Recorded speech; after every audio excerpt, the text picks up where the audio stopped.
এর অঞ্চলগুলি প্যালেটস নামক এক রাজা দ্বারা শাসিত হয়েছিল। ইহুদিরা তার কাছে গেল এবং ঈসা ইবনে মারিয়াম আলাইহিস সালাতু ওয়াস সালামের বিরুদ্ধে অভিযোগ করল যে নাজারেথের মাসিহ অর্থাৎ ঈসা ইবনে মারিয়াম আলাইহিস সালাতু ওয়াস সালাম অলৌকিক ঘটনা দেখিয়ে দিন দিন তার অনুসারীর সংখ্যা বাড়াচ্ছেন।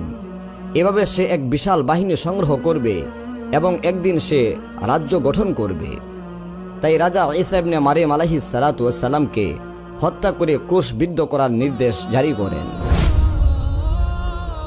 ঘটনাটি এমন ছিল যে তিতিয়ানাস নামে এক ব্যক্তি ঈসা ইবনে মারিয়াম আলাইহিস সালাতু ওয়াস সালামের সাহাবীদের মধ্যে ঢুকে পড়ে এবং ঈসা আলাইহিস সালাতু ওয়াস সালামের সাথে সাক্ষাৎ করে, কিন্তু সে ছিল মুনাফিক।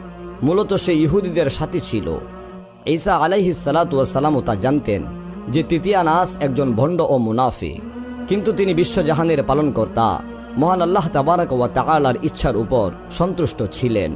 একদিন ঈসা ইবনে মারিয়াম আলাইহিস সালাতু ওয়াস সালাম তার শিষ্যদেরকে বললেন যে আগামীকাল সকালের আগে এক ব্যক্তি আমাকে কয়েকটি মুদ্রার বিনিময়ে বিক্রি করে দিবে। অর্থাৎ ঈসা ইবনে মারিয়াম আলাইহিস সালাতু ওয়াস সালাম ও তার সাথীদের হত্যার বিনিময়ে রাজা তিতিয়ানাসকে 30টি মুদ্রার প্রতিশ্রুতি দিয়েছিল।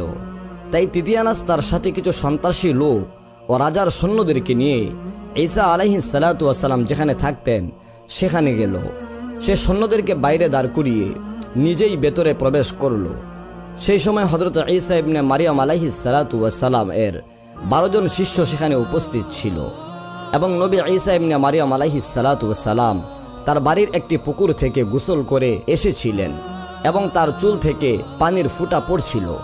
এমন অবস্থাতেই মহান আল্লাহ তাবারাক ওয়া তাআলার হুকুমে হযরত ঈসা ইবনে মারিয়াম আলাইহিস সালাতু ওয়াস সালামকে ঘরের উপর দিয়ে আকাশে উঠিয়ে নেওয়া হয়।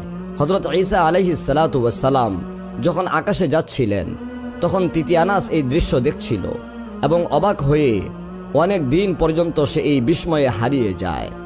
তার সঙ্গী সাথীরা ভেবেছিল যে তিতিয়ানাস এবং ঈসা ইবনে মারিয়াম আলাইহিস সালাতু ওয়াস সালামের মধ্যে লড়াই চলছে, কিন্তু আল্লাহ তাবারাক ওয়া তাআলা তিতিয়ানাসকে ঈসা মাসিহ অর্থাৎ ঈসা ইবনে মারিয়াম আলাইহিস সালাতু ওয়াস সালামের মতো চেহারা করে দেন।